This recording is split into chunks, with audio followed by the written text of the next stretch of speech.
అల్లండి అందరికీ ఈరోజైతే నేను బెండకాయ మసాలా కర్రీ చేస్తున్నా. చాలా సింపుల్గా ఉంటుంది. ఎలా చేయాలో చూద్దాం రండి. ముందుగా మనము ప్యాన్ పెట్టుకొని ప్యాన్లో కొంచెం పల్లీలు అనేటివి ఎంచుకుందామండి. పల్లీలు బాగా దోరగా ఎంచుకోవాలి. మనకు ఈ బెండకాయ మసాలా కర్రీ అనేది బాగా టిక్కు గ్రేవీతో వస్తుంది. ఖచ్చితంగా మీరు కూడా ట్రై చేయండి ఫ్రెండ్స్. ఇప్పుడైతే మనము ఈ పల్లీలు వచ్చేసి బాగా దోరగా ఎంపుకున్నాము. ఈ పల్లీలు మనము బాగా ఎంపుకున్నాక పక్కకు తీసేసుకొని ఈ పల్లీలు అనేటివి మనము మిక్సీ పట్టుకోవాలండి. చూడండి, ఒకసారి మీరు కూడా ఈ బెండకాయ మసాలా గ్రేవీ కర్రీ ఖచ్చితంగా మీరు కూడా తయారు చేసుకోండి. ఇది రోటీలకు కానీ రైస్లకు కానీ చపాతీలకు కానీ జొన్న రొట్టెలకు కానీ కాంబినేషన్ చాలా అంటే చాలా బాగుంటుందండి. చూడండి, ఇప్పుడైతే మనకు పల్లీలు అనేటివి ఏగిపోయాయి. ఇప్పుడు ఇవనేవి మనం పక్కకి తీసేసుకుందాము మొత్తము ఇలా. ఇప్పుడు మనము బెండకాయలు అనేటివి నీట్గా వాష్ చేసుకొని ఇప్పుడు కట్ చేసుకుందాము. చూడండి, బెండకాయలు అయితే ఈ మాత్రం కట్ చేసుకోండి.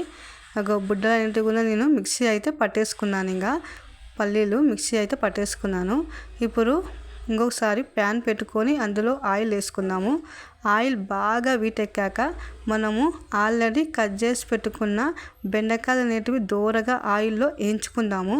ఇలా బెండకాయలు వేయించుకున్నామంటే మనకు బెండకాయ చాలా టేస్ట్ ఎక్కువగా అవుతుంది. కాబట్టి ఖచ్చితంగా మీరు బెండకాయలు అనేటివి ఆయిల్లో ఖచ్చితంగా కర్రీ చేయక ముందుకే మీరు ఇలా దూరగా వచ్చేసి బెండకాయలు అనేటివి ఇలా వేయించుకోండి.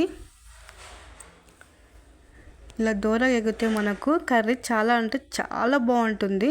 చూడండి, ఇప్పుడు ఇలా బెండకాయ మసాలా కర్రీకి మీరు బెండకాయలు ఇలా పొడుగానే కట్ చేసుకోండి. మనకు కర్రీ బాగుంటుంది తినేటప్పుడు. ఇలా పొడుగు కట్ చేసుకుంటేనే బాగుంటుంది మనకు బెండకాయ మసాలా కర్రీకి.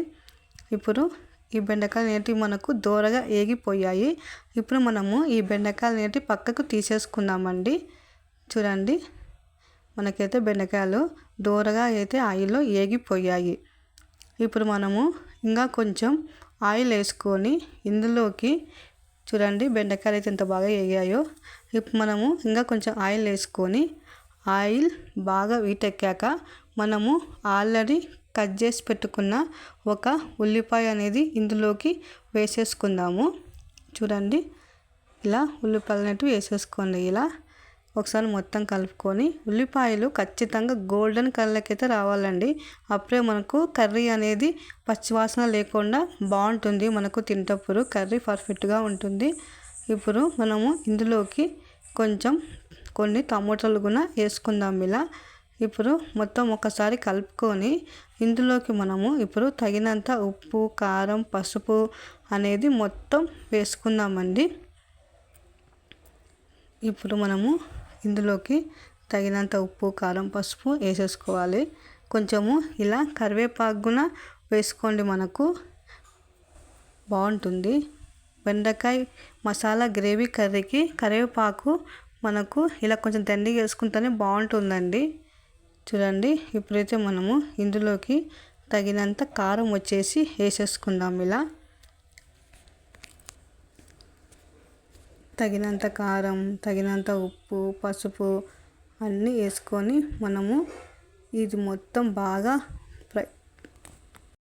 ఫ్రై అనేది ఇలా చేసేసుకోవాలి. ఆయిల్లోనే ఉప్పు, కారం, పసుపు అన్నీ. ఇప్పుడు మనము ఇందులోకి కొంచెం మనము ఆల్రెడీ మిక్సీ చేసి పెట్టుకున్న అల్లం వెల్లుల్లి పేస్ట్ కూడా వేసుకోవాలి, మిక్సీ పట్టి పెట్టుకున్న. ఇప్పుడు మనము ఇందులోకి కొంచెం సాల్ట్ అనేది వేసుకుందామండి. తగినంత సాల్ట్ వేసుకొని మొత్తం కలుపుకుందాం. ఇప్పుడు అల్లం వెల్లుల్లి పేస్ట్ అనేది ఖచ్చితంగా వేసుకోండి. మనకు అప్పుడే ఖచ్చితంగా గ్రేవీ అనేది ఎక్కువగా వస్తుంది బెండకాయ మసాలా కర్రీకి. ఇప్పుడు మనము ఇందులోకి కొంచెం చూడండి అల్లం వెల్లుల్లి పేస్ట్ అనేది ఇలా వేసేసుకోండి మొత్తం. ఈ అల్లం వెల్లుల్లి పేస్ట్ నూనెలోనే బాగా ఫ్రై చేసుకోవాలండి. అప్పుడే మనకు అల్లం వెల్లుల్లి పేస్ట్ పచ్చివాసన అనేది పోతుంది. ఈ ఉప్పు, కారం, పసుపు అన్ని దానిలో ఇలా అల్లం వెల్లుల్లి పేస్ట్ బాగా వేపుకోవాలా. చూడండి టమోటా కూడా మనకు ఎంత మెత్తగా అయిపోయిందో చూడండి. ఇప్పుడైతే మనము ఆల్రెడీ వేయించి పెట్టుకున్న బెండకాయలు అనేటివి ఇందులోకి వేసేసాను నేను. ఈ బెండకాయలు ఆయిల్లో బాగా మగ్గించుకోవాలి. ఈ మసాలాలో ఈ బెండకాయలు అనేటివి బాగా ఫ్రై చేసుకొని ఒక 5-10 మినిట్స్ దీన్ని వదిలేయాలండి. అప్పుడే మనకు బెండకాయకి ఈ గ్రేవీ అనేది బాగా పట్టుకుంటుంది మనకు వచ్చేసి. ఇప్పుడు మనము దీనికి కొంచెంసేపు మూత అనేది పెట్టుకుంటే బెండకాయలు బాగా మెత్తబడిపోతాయి. ఈరోజు మీ ఇంట్లో ఏం చేసినారు ఫ్రెండ్స్ ఆఫ్టర్నూన్ లంచ్కి? మా ఇంట్లో అయితే బెండకాయ మసాలా కర్రీ అలానే చపాతీ చేశాను నేను. కాంబినేషన్ అదిరిపోయింది చూడండి. ఇప్పుడైతే మనకు బెండకాయలు ఇలా మసాలాలో దోరగా ఇలానే మగ్గించుకోవాలి. ఇలా మగ్గించుకుంటూనే మనము మధ్యన మూత తెరుస్తూ మూత మూస్తూ బాగా మగ్గించుకోవాలి. ఈ బెండకాయలు అనేటివి ఉప్పు కారం పసుపులో చూడండి. ఇప్పుడైతే మనకు బెండకాయలు బాగా ఏగిపోయాయి కదా. మనకు ఎంత మసాలాలో మగ్గించుకుంటే అంత బాగుంటుంది బెండకాయ తింటప్పుడు చూడండి. ఇప్పుడైతే మనము ఒక గ్లాస్ వాటర్ కూడా వేసేసుకున్నాము. ఈ వాటర్ అనేది బాగా మరిగించుకోవాలండి. అప్పుడే మనము స్టార్టింగ్లో వేయించి పెట్టుకున్నామే పల్లీలు, ఆ పల్లీల పొడి అనేది ఇందులోకి వేసుకోవాలి చూడండి. ఇప్పుడైతే ఈ బెండకాయ కర్రీ ఉరికైతే పట్టేసింది. ఇంకా ఉరుకు పట్టేసింది. ఈ బెండకాయలు త్వరగా మగ్గిపోతాయండి.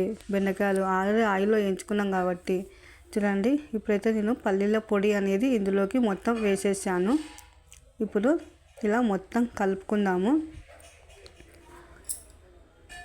దీన్ని బాగా చిన్న మంట మీద ఈ బుడ్డల పొడి వేసినాం కదా. ఇప్పుడు మనము ఈ బెండకాయలో పల్లీల పొడిని చిన్న మంట మీద బాగా మగ్గించుకోవాలండి. అప్పుడే మనకు ఫ్లేవరు బాగుంటుంది. బెండకాయకి ఆ పల్లీల పొడి అనేది బాగా పట్టుకుంటుందండి. చిన్న మంట మీద మగ్గించుకోండి, లేకుంటే పల్లీల పొడి అరగంటే అవకాశం ఉంటుంది. కాబట్టి మనము చిన్నగా మగ్గించుకోవాలి పల్లీల పొడి చూడండి. ఇంకా కొంచెం ఒక 5-10 మినిట్స్లో మనకు బెండకాయ మసాలా కర్రీ అయితే అయిపోతుందండి. మీరు కూడా ఖచ్చితంగా ట్రై చేయండి ఫ్రెండ్స్ బెండకాయ కర్రీ. ఇంకొకసారి మీరు బెండకాయలు తెచ్చుకున్నారంటే ఖచ్చితంగా ఇలానే చేసుకొని తింటారు చూడండి. మనకైతే ఆయిల్ పైకి వచ్చేసింది. ఇప్పుడు కర్రీ దగ్గర పడింది కాబట్టి మనము కొంచెం గరం మసాలా అనేది వేసేసుకుందాము.